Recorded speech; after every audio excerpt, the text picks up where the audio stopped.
We are ready, Lord.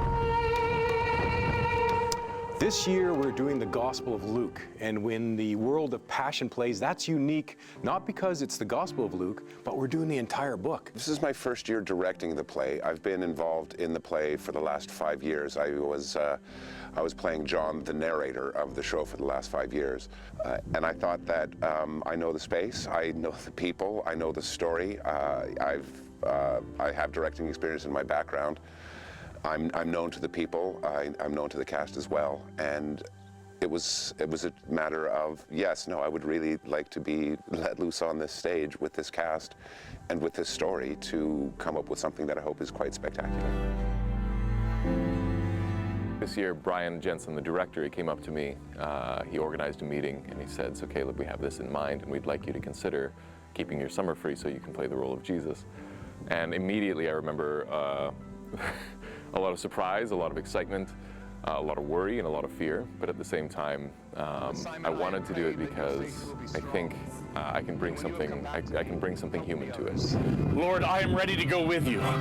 Simon Peter is a role that I've always secretly wanted to play. I remember probably in grade 3 when everyone learned what their names meant. Mine meant, you know, means beloved of God, and it means star in the sky, and I learned that mine meant rock.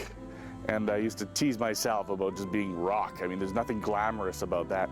And then as I got older and started learning about these stories, I started finding out about, you know, the metaphor in that.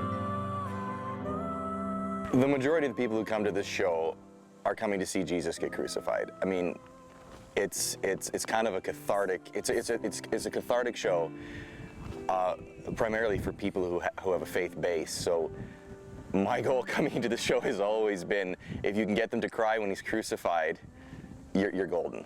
I think a very important thing is to note that Jesus, like it's a huge part of theology, of course, that Jesus is both 100% God and 100% human. It's not half and half. There's not, he was kind of human or mostly human. He was completely a human. And I think that's important, is that this is a guy that you would make friends with, that you would see on the street and you would say, I want to talk to that guy. I think people come thinking that they're going to get a sermon, and it's not a sermon at all. It really is the greatest story ever told. When people watch this play, our intent is that they will experience the story for themselves. It'll be just a fresh, even if they've heard it 1,000 times, they'll come here and they say, oh, I get it. I think that this play does a very great job at being able to tell people that that's what's important, is that we can't deal with all of these cosmic identities and issues, that we can just deal with who we are and who Jesus was as the bridge between those two worlds.